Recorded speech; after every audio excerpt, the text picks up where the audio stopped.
ตอนนี้กำลังจะเดินทางจากนครลำจันทน์เนาะไปโรงพยาบาลไปเนาะโดยผ่านเส้นทางรถไฟเนาะ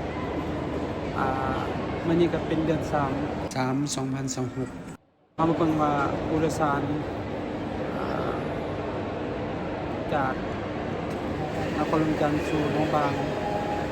ผ่านเส้นทางรถไฟมื่อนี้จะหลายสำหรับเนาะมาเบิ่งกันพี่น้องเพราะว่าไอ้นกไปมื่อนี้ก็เป็นช่วงเวลา 10 โมงอยู่10 โมงเนาะก็2เที่ยวไปแล้วเที่ยว7 โมงแล้วก็8 โมงออกไปแล้วเนาะอันนี้มันเที่ยว 10 โมงพี่น้องเบิ่งภาพบรรยากาศว่าเบิ่งมีคนหลายบ่เนาะเบิ่งกันมีสถานีรถไฟเนาะนครลำจันทน์จะมุ่งหน้าไปสู่โรงพยาบาลเนาะเที่ยว 10 โมงยังลงหลายเหมือนเดิมเนาะ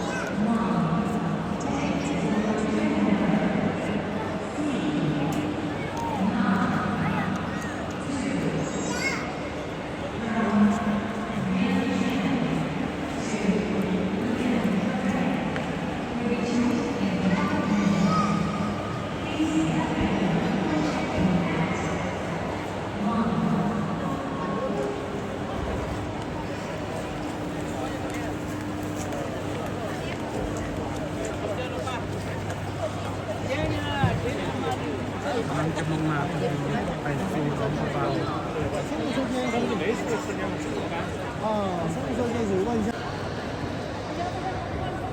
หอดเวลาออกเดินทางไปเนาะผู้โดยสารทั้งหมดจะมายืนอยู่จุดนี้เนาะเพื่อต่อคิวต่อแถวออกไปสู่รถไฟ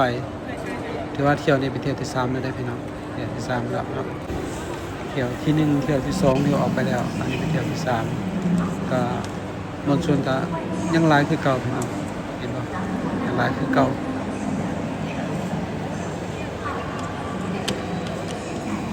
เอาเห็นนี่สลาจะเป็นชาวจีนชาวจีนหลายที่สุดเลยเนาะชาวฝรั่งนี่บ่สู้เห็นปานใดมื้อนี้เดี๋ยวออกไปก่อนแล้วเนาะเห็นบ่ชาวจีนหลายที่สุดเลยมาเป็นแบบทัวร์เลยคนลาวจะมีน้อยเดียวเนาะสลาเป็นต่างประเทศจุดมุ่งหมายก็คือบางเวียงละโรงพยาบาล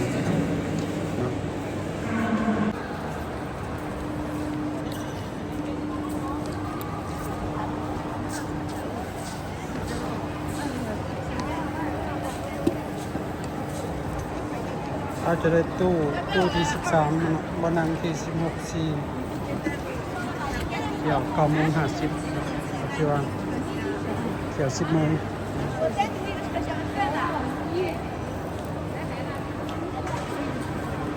是不是把那个护照号换着？对，他把票退了重买，退了重买的。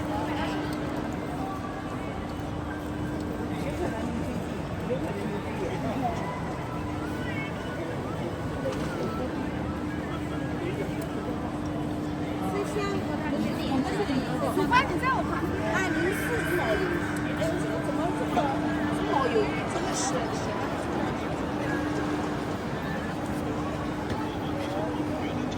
สลายก็ยังเป็นนักท่องเที่ยวจากจีนเนาะจากจีนลาวกับมู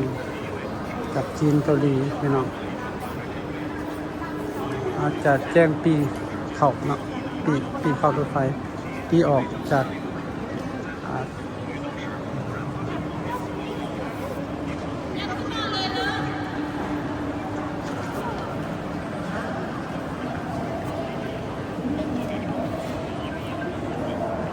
แจ้งปี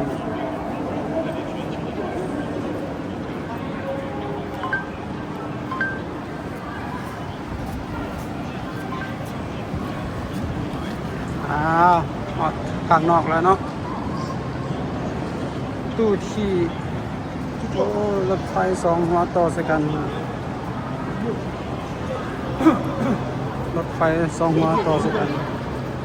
492ตู้ที่10เฮานี่ตู้ที่13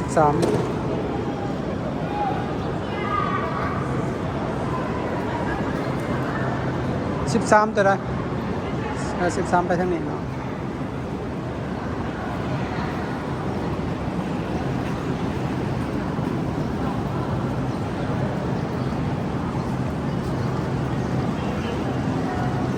นี้ตู้ที่เก่าเนาะถ้าเราเดินทางโดยรถไฟเนาะถ้าเราเข้าใจเราก็ถามพนักงานเขาจะมีพนักงานยืนรอถ่ายอยู่ปากประตูเนาะให้คำแนะนำถ้าเราบ่เข้าใจก็ถามเขาเจ้าจะแนะนำด้วยความสุภาพดีพี่น้อง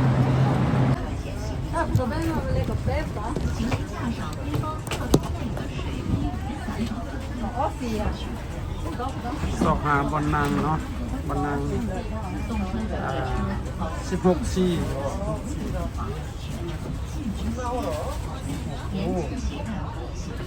เราได้กินหนากับลังได้นี่16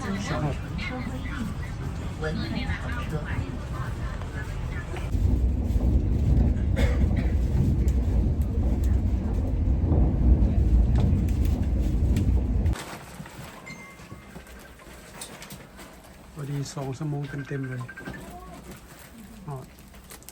สถานีโรงพยาบาล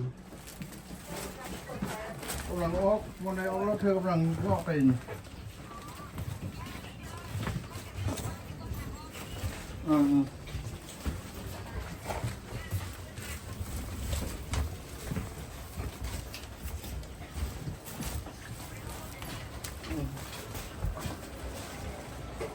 ออกแล้วกำลังออกมาได้ดีจ้ะล้างออกพี่น้อง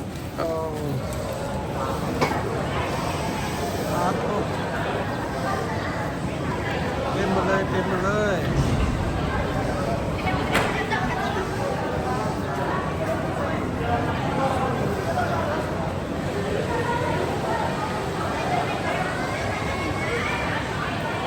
ี่ยนาที่กอพี่น้องโตเกียวลงมาโตเกียวประเทศเรา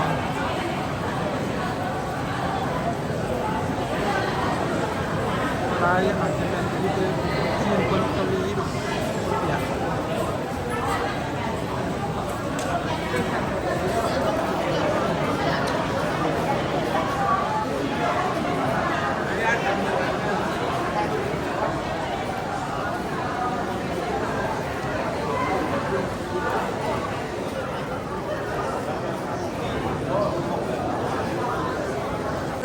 老布拉巴。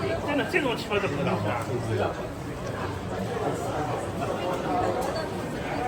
这里。直接碰到了你了吧？往里面走啊！没有啊。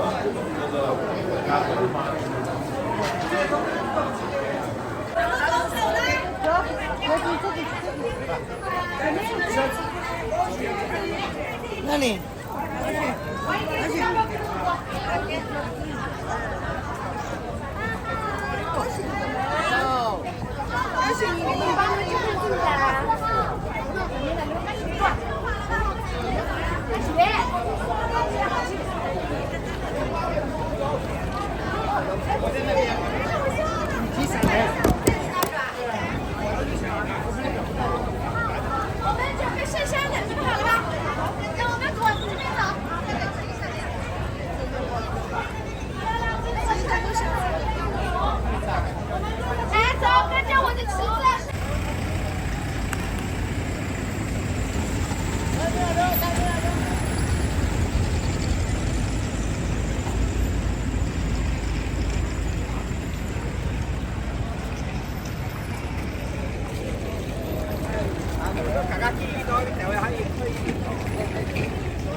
จะมีรถตู้มาหับเนาะเรียนอยู่พันครึ่ง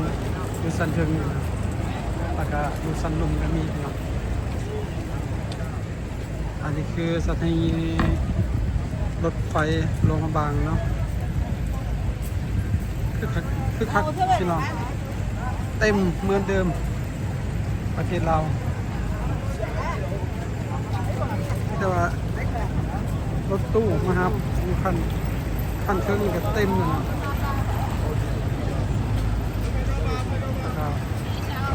อยู่รูมแฮกบ่เว้า นี่มันไม่ว้าวเลยวายคือเก่าพี่น้องแต่ว่าช่วงนี้เป็นช่วงกดจีนกดเวียดนามเนาะพี่น้องสาวเวียดนามสาวจีนก็ยังทำเงินนิดนึงแต่ว่าการท่องเที่ยวยังเนี่ยน่าแน่นเก่าพี่น้องน่าแน่นที่เก่า